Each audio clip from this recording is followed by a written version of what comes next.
everybody, welcome to your core myofascial mobility class. In this class you're going to need a soft Pilates ball and a soft foam roller. So I just want to talk a little bit about the props. So we will be working with delicate areas today. So please only use the roller if it is the ones indicated in the prop list. If you're working on a hard foam roller, I think you may cause damage. And also for your soft ball, we'd never put hard balls along any part of the myofascial in the front body, because there's too much. It could go into the organs, it could damage organs and nerves relating to. So we're working. This is a Pilates ball which is blown up like 80%. And it is, so it's still nice and soft. Now you may be thinking, oh, I don't know, I have a lot of tension in there. Will a soft ball like that do anything? Oh, you're going to be surprised, yeah? And another reservation you may have, you may think of, oh, well, I don't know if I want to release my core because I'm not trying to strengthen my core. It's kind of over-released as it is. Well, actually, we're not releasing the muscles, we're releasing the fascia, and there is a difference. So your muscles, when you stretch muscles, they actually only, the rest length and the stretch length, they're not so different. Otherwise, yogis would be very tall, as I always joke. So really, we're not going to affect muscle tone that much, especially with our soft tools. What we are doing is stretching releasing the fascia relating to the core, and the fascia relating to the core can hold a lot of deep tension, yeah. And so it's very, very important to release it. I'm always stressing this to my yoga teachers when they say, like, pull into your core, or suck in, or when I see them over tensing the abdomen or the pelvic floor so much that they're tucking under. And this is just increasing more tension.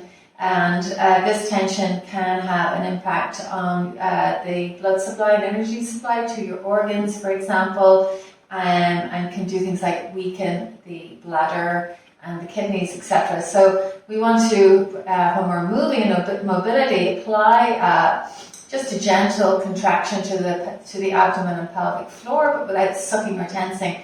And similarly here today, by releasing the myofascial relating to, we're not actually releasing the muscles, so you're not going to weaken your core.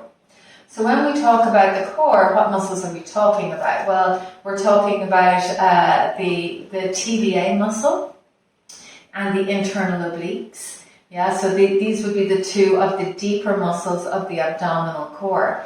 A lot of people define core, the abdominal core, as like the rectus abdominis, the six-pack muscles, but actually that is the more superficial muscle, and it has its function as spinal flexion or rounding the spine, where there's a deeper muscle beneath called your TVA or transversus abdominis, and this is a muscle that is creating core stability.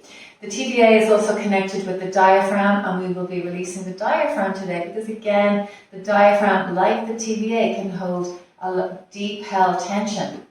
We talk about this in the chapter on the core in your book relating to the neural core, and how it is that the neural core is connected to the DFL muscles, and these are the deeper stabilizing muscles. Out of all of those muscles, your diaphragm is your core muscle, but it's also your primary breathing muscle.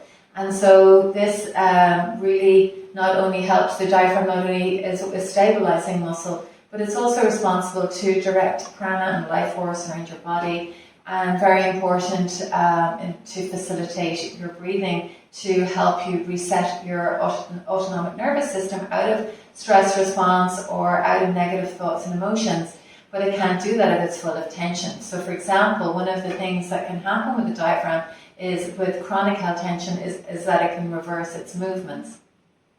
So what can happen is when you're relaxed, your breath wants to go down in your inhale, your diaphragm wants to go down in your inhale, and then it floats back up towards the heart in your exhale.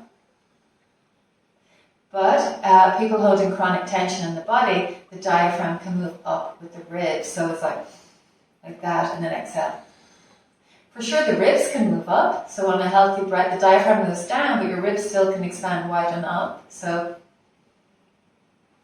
So just feeling that if you place your hand on your tummy, how your ribs can move wide enough, but your diaphragm still moves down on your in-breath. And that's a healthy breath. Now some people may be like, oh my God, mine doesn't do that. And I've worked with many people whose diaphragm just won't do that and it's stuck. And they tell me like they've been breathing that way for 20 years or maybe all their life or whatnot. And then I show them how to breathe properly using their diaphragm and they're just like, oh my God, wow. They're just, totally transformed by it. And it's a practice because anxiety can become our home ground. Yeah, fear can just become so normalized that we just start to, breathe wrong and just start to adapt to that. And then we lose the primary breathing mechanism of the body. So we're going to be working with the diaphragm, with the TVA. And we're also going to be working with our pelvic floor muscles, yeah. And of course our pelvic floor, which is another dome in the body similar to the diaphragm, so our perineal dome and our diaphragm, two major domes in the body which regulate each other fascially and energetically. And of course your pelvic floor diaphragm can also be full of, tension, deep-seated tension. Again, relating to fear, a lot of people store their fear in the lower chakras, or we're going to put in chakras, that can manifest posturally with a tuck of the pelvis and a squeezing of the glutes and a rounding posture, similar to the red light. And basically in that there's again a tensing of the pelvic floor. And we might not know we're doing it, and it might even be an appropriate response to something that's coming with you. But if you're in a situation long term where, the outer world, your nervous system is dealing with external threat long term, then it's just going to get, that again just becomes normalized and start to hold a lot of tension, which can impact on the spine and impact in various ways. So we're going to be reversing that by releasing tension through the pelvic floor. And then the other set of muscles we're going to be working at today is the multifidi. So your multifidi and other spinal stabilizers are moved from your sacrum up to the neck, and they pretty much, as I said, stabilize your spine. The multifidi are also considered to be core stabilizers because the core is your center, and it's not just the center. If we look at the body from top to bottom, for sure the belly is the center, but if we look at it from left to right, the spine is the center, yeah? And so our spine is our center, connects with our center of gravity, and for sure, again, a lot of tension in the back through the thoracolumbar fascia can impact on the multifidi's job to stabilize the spine and create that core stability through the spinal column. Okay, so let us begin. Let us actually start with the multifidi. We'll start with the body scan first, and then we will look at then we'll start to roll the multifidi. So lying on your back, and you can draw your attention into your body.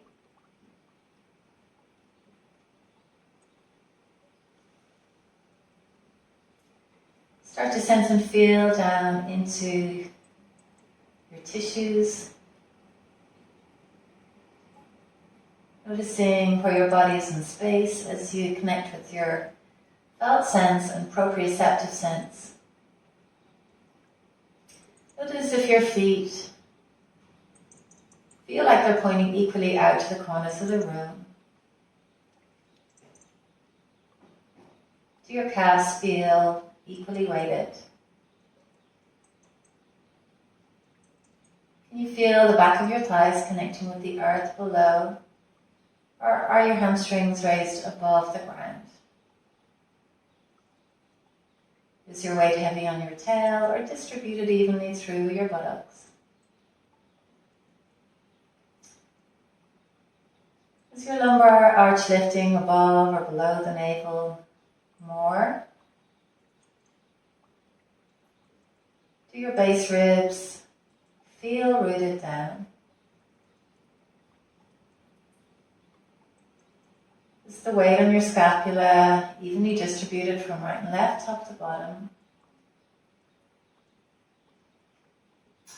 Your shoulders float off the ground, or are they heavily weighted down?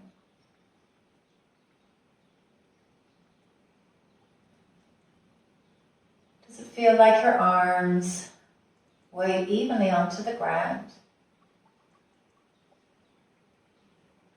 Does the arch in the back of the neck feel spacious or compressed?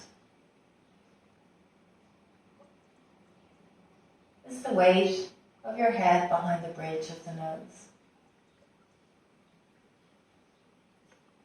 Draw your attention through the whole of your body, using your spine as a guide. Draw a line between the right and left side of your bodies.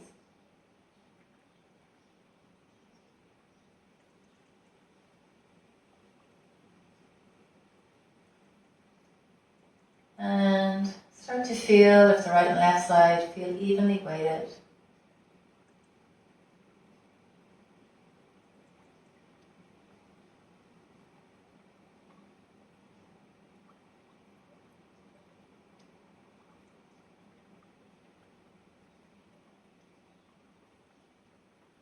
You can turn your right ear to the ground, back to center, and left ear to the ground, and back to center. And then slowly making your way to a seat. And you can take your roller lengthways on your mat and take your bum on top.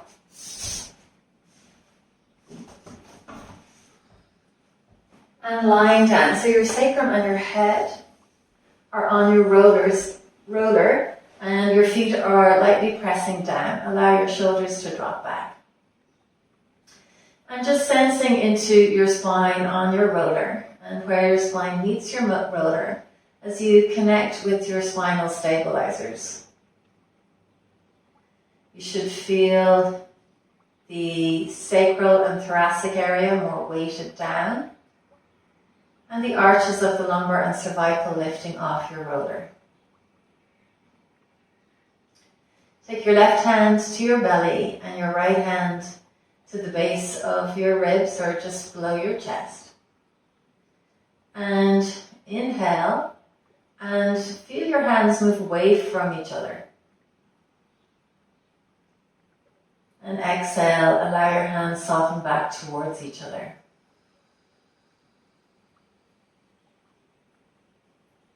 Inhale. And exhale.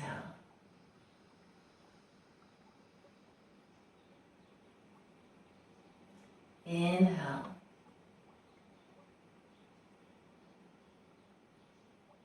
And exhale.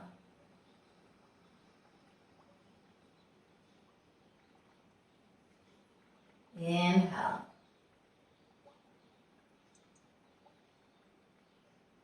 And exhale.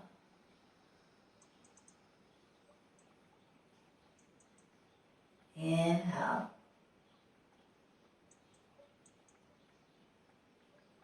And exhale.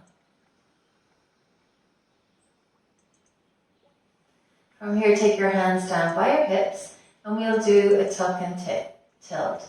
So inhale, you can draw your pubis away from your navel, lift your lower back and base ribs a little. And exhale, tuck under, pulling into your core in a gentle way. Inhale. And exhale, tucking into your core. Inhaling. Exhaling, small movements. Less is more. So when we're working here, you can continue to breathe as I move. We're working here with what the yogis call the Sushumna channel, which is the energetic channel moving up the spine. And we're also here working with the gentle autopilot reset, as all the nerves of the central nervous system that move down from your spine through your muscles and back again into the spine for our movements, move through this area that we are releasing now. We also have the cranial nerves housed in the spine that connect to the organs and our senses. So the spine is the intelligence of the body, or somewhat embodies the intelligent patterning and communication between our organs via the fascial system. So here, as we start to release the spine, we release tension to create a better energy flow between our brain, our fascia, our organs, our senses, and our muscles.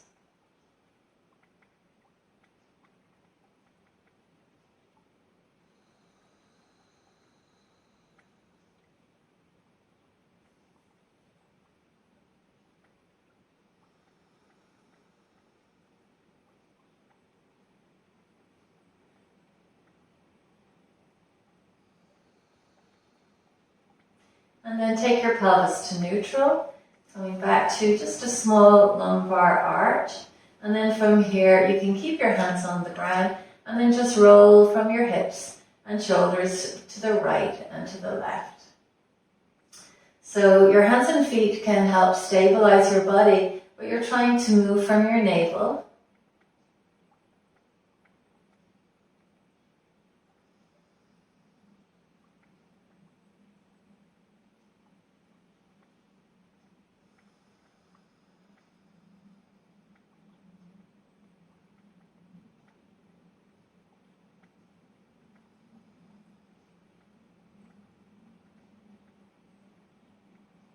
And then come to center.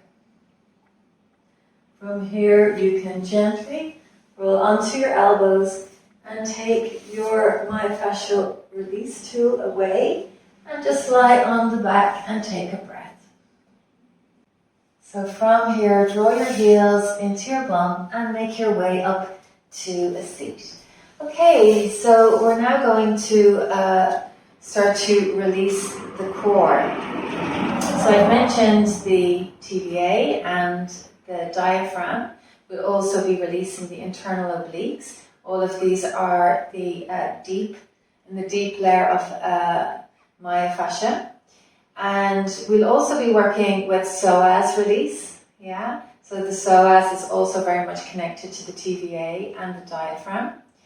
And even though the rectus abdominis, your six-pack muscle, is a more superficial muscle, we'll also work on releasing that. So the six-pack muscle, this is especially important for people who stoop and more posterior tilt, red light reflex.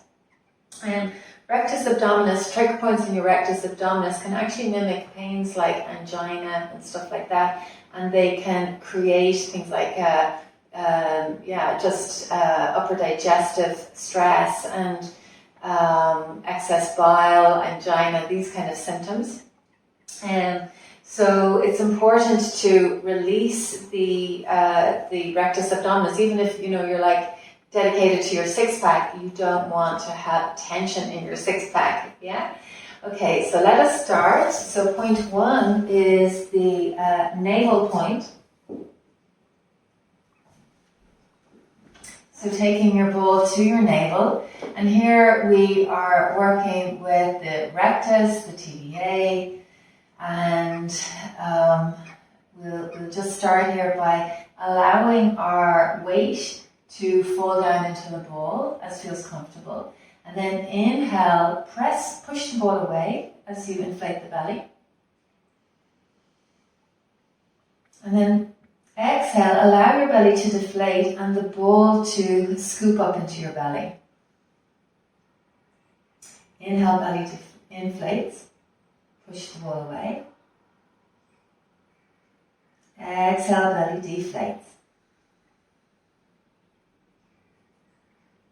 Inhale, belly inflates. Exhale, belly deflates.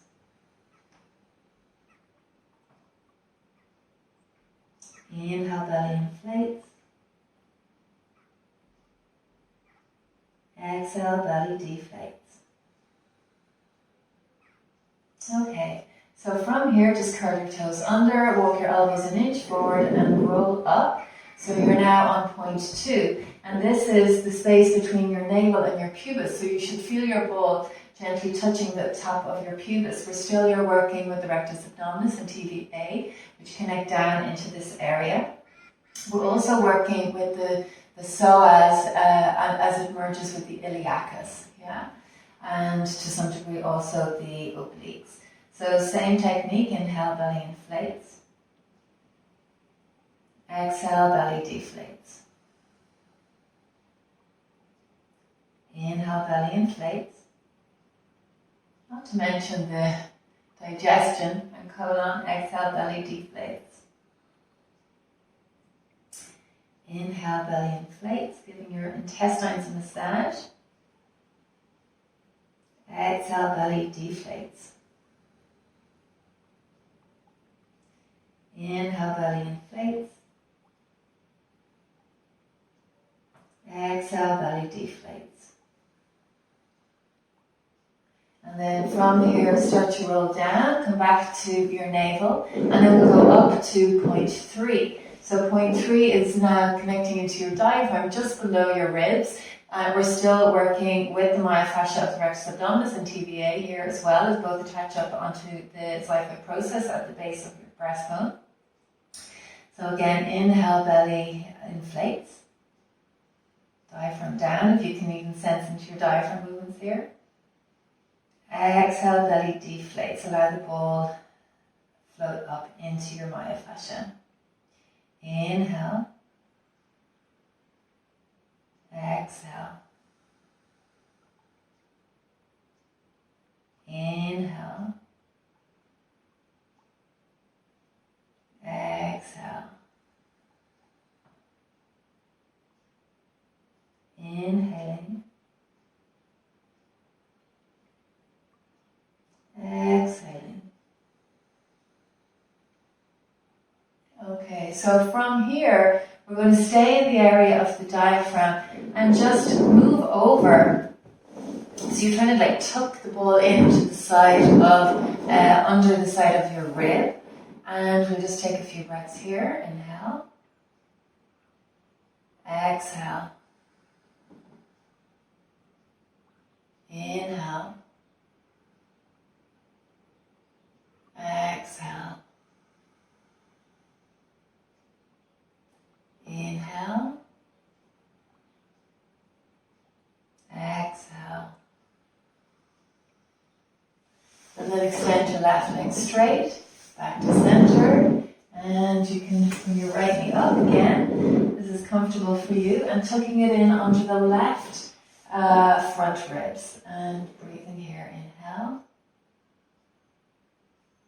Exhale. Inhale.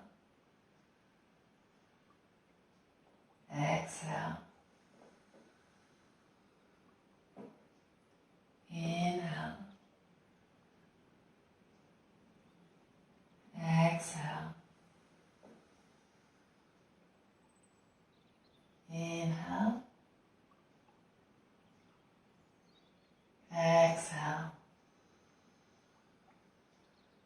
Good. And then back to center. And then roll here back to point 1 at the navel. And here again, we're going to tip over to the right side of your navel. So here we're on the side of the waist. So we are working with internal obliques and also the side of our TVA. Inhale. Exhale. Just giving weight. Inhale. Exhale. Inhaling. Exhaling. Good. You can stay breathing here, or if you wish, you can give a little shear, just rocking from side to side.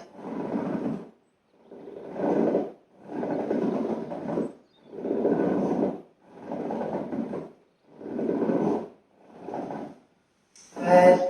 And then back to point 1 and then move to the outer left waist. And breathing again, inhale. Exhale. Inhale. Exhale. Inhaling. Exhaling. Inhale. Exhale. One more inhale. Exhale. And then come back to center. And then come down to P2 between the navel and the pubis on your lower belly. And here you can again tilt over to the side. Good. And here you're going to be targeting your iliopsoas muscle. So again, inhale. Exhale.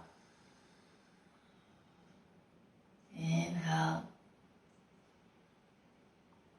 Exhale. Inhale. Exhale. Inhaling. Exhaling. If you wish, you can do a bit of a side-to-side cheer.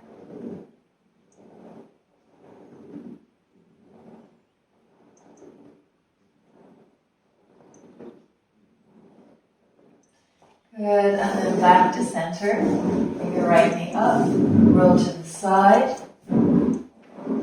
onto a diagonal. So you're pushing the ball out to the hip bone and then like leaning back into it to nudge the myofascia in towards the navel away from the hip and getting into that area of the iliopsoas. So from here, breathing, inhale. Exhale. Inhale. Exhale. Inhale. Exhale. Inhaling. Exhaling. Last one, inhale. And exhale. And then from here back to center. And you can press into your hands and make your way to a seat. Good. So it can be a nice idea now, especially if there has been if you feel that you have any kind of pelvic tilt or imposition on your gait, or maybe for you it's like your ankle or your shoulder and you're just not sure where the pain come from or whatever. Let's just take a few steps. And I'm not saying this is going to heal it, but as we come into this deep core release, you may find just a sense of ease in your general walking, or not. Just because these deep muscles can just affect everything in the body. It's such a deep release. Just to say for women here too, working on this area of the body of abdominal release can also be very, very good for any stagnant chi around the abdomen, anyone working with endometriosis or adenomyosis, or just where there's a stuck energy flow or dysmenorrhagia, maybe even amenorrhagia. So stuck energy flow around the abdomen that may express itself through the monthly cycle or through perimenopause or through menopause. So just it's very important to get the energy flowing in the belly. Okay, good. Okay, so from here we're going to work now down on the pelvic floor, and I'm going to define the pelvic floor as the space between the pubis, the the tailbone and the two sit bones, so a bit like an irregular shaped diamond, okay? And we're going to be working with both the roller and the ball, and we're going to start off with the ball. So it's amazing how much tension we can hold in this area. If we were looking at it in relation to chakras, which again is very connected with chakras working energy flow, fascia we're working energy flow. The fascial body in many ways is very similar to the nadis, the body of the nadis, which are the nerves, and as we know, the fascial body is the body of the nerves, that the fascia is highly innervated. So it's all very connected. So if we were to look at this from chakra theory, the pelvic floor would be our base, it's our sense of grounding, and also the second, relating also into the second chakra, which is our sexuality. So for any woman who has experienced either birth trauma or sexual trauma, or for men with possible sexual trauma, there can be deep held tensions. Even relationship trauma doesn't even need to be like a sexual trauma, like a rape or something. It might even just be, or a bad sexual experience. It could even be just your relationship with your own sexuality, with your own gender, your relationship with sex itself, your relationship with your sense of fluidity and creativity. So all of that can start to express itself as tension through this area. So it's a good way to start to release tension, so we can wake our first and second chakra up. Our first chakra, stability and groundedness, and which is our earth, and our second chakra, our water. To bring back our sense of fluidity and play, and of course that fluidity also being the fluidity of the connective tissue, as we can start to rehydrate the fascia and getting the fluid moving through, so that prana can also, and life force can also flow. Okay, now before I go and sit on the ball, just to say that it makes a lot of noise when we move. So, but anyway, we'll do our best. I mean, I'll talk loud so you can hear over it. But it kind of makes this kind of squishy, kind of weird sound. So you're going to be probably laughing with me, hopefully with me and not at me. So just sitting here, if you wish, you can put your hands on the ground. You can put 2 bricks under your hands if you wish. And just sitting at the back, kind of more towards your tailbone, giving your weight to your ball, just feeling into this area. And then weight your hands down, and then just rolling onto the front of the sit bone, or the pubis, so rolling back, so you connect with the front of your pelvic floor is what I wanted to say. So let's just do a little bit of gliding here. So from the back to the front, so the space between your tailbone and your pubis. And feeling into any tension. So some people think, oh my God, well the front of my pelvic floor has a lot more tension than the back, and for some of you it will be the back. So you can stay in the area that you feel, I'll do the front first, that you feel is more tension, and here you can do a side to side shear.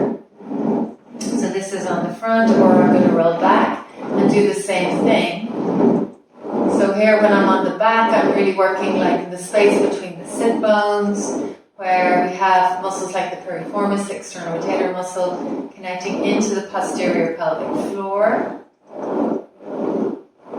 And again, I find myself, isn't it just so crazy? I'm like doing this to my neck, like from my head, just because I can feel a release coming up through my neck. And here I'm making little circles.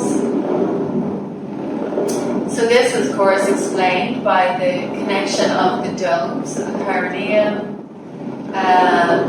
connecting with the waves of the spine all the way up.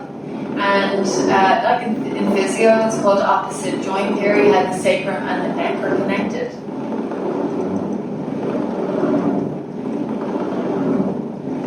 I wish it wasn't so loud, but it feels really good. I'm feeling like I know you better. Like we shared some deep, intimate experience. No, I'm joking. Hopefully you're laughing now. Okay, and we can just come here to a seat. So yeah, so that's the rolling, the circles, the side to side, the up and down, just coming into the pelvic floor. And then from here, we will start to we'll start to work a little bit now with the roller. I'm just going to sit up on the roller, but I don't really sit in it. It's a little bit too hard. It just feels a bit like, it doesn't feel very nice. So what we're going to do is we're going to sit off it here.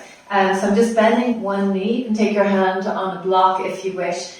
And then the roller is here, just up at the sit bone. So here I'm on the sit bone. Here's my hamstrings below the sit bone. Here's my sit bone. So mark your sit bone onto your roller and then roll in towards the center into your midline and then back.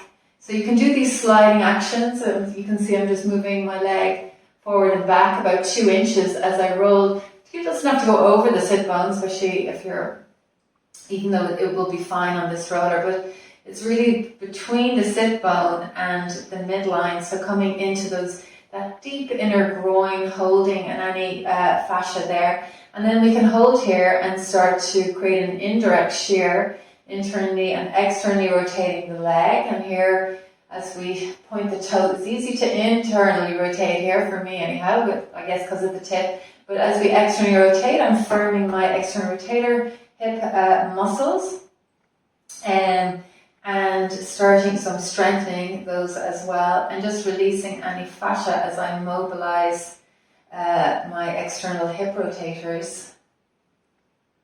Good.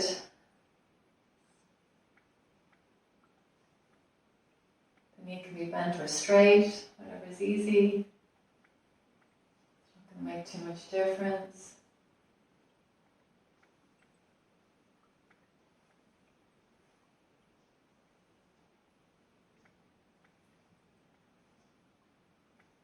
Good, and then from here, coming to the other side, this time bending the left knee, and taking your right sit bone onto your roller, and then we just start reaching the foot forward and drawing it back. Good, getting into that space between your sit bone and your midline.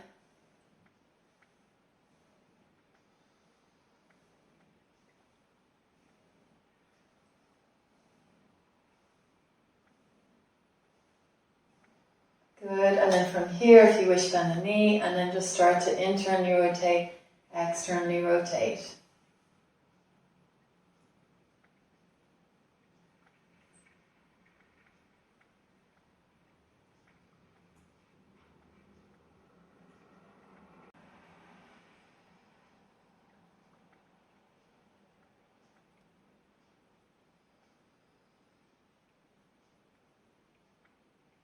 Good, and then from here you can take your roller away. Why don't you stand up again and just come to the end of your mat. Just feel into your body. Maybe circle your hips. And then start just to take a few steps.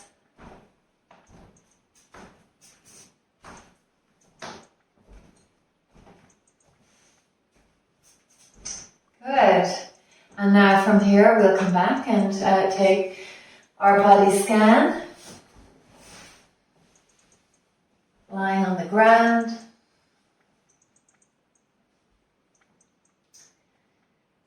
And sensing and feeling into your body.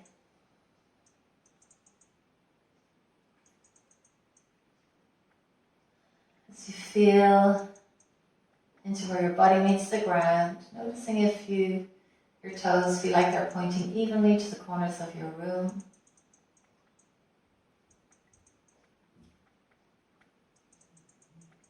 If your calves feel evenly weighted down.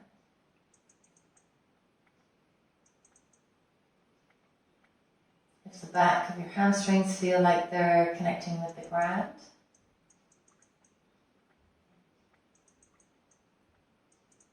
If your buttocks feel like they're evenly distributed onto the earth, or if you feel heavy on the tailbone. The arch of your lower back feels greater above or below the navel. Your base ribs feel earthed. If your scapula feel evenly weighted. Your shoulders feel light or heavy. Your neck feels spacious or compressed. Your arms feel evenly weighted. And if the weight feels like it's resting behind the bridge of the nose or tipping up or down.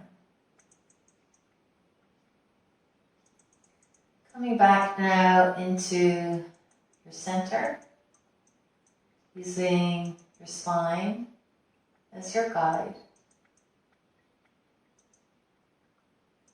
Notice if your right and left side of your body feels evenly weighted.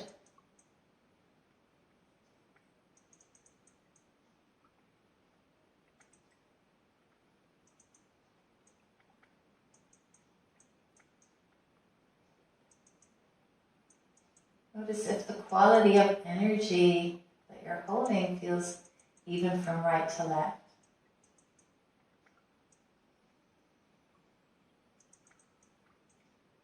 Track your awareness through the midline, from your base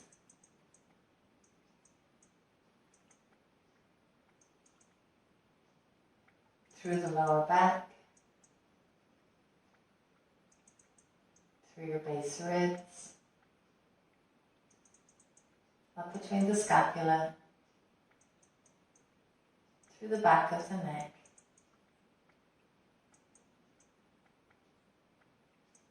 feeling into your spine. Maybe you can feel a gentle energy flow moving through your spine, connecting you with your vital energy and your life force. An energy flow that moves from your spine out to the periphery and back into the center, connecting you with your whole fascial body, muscles, bones, ligaments, tendons, organs, senses, everything connected as one.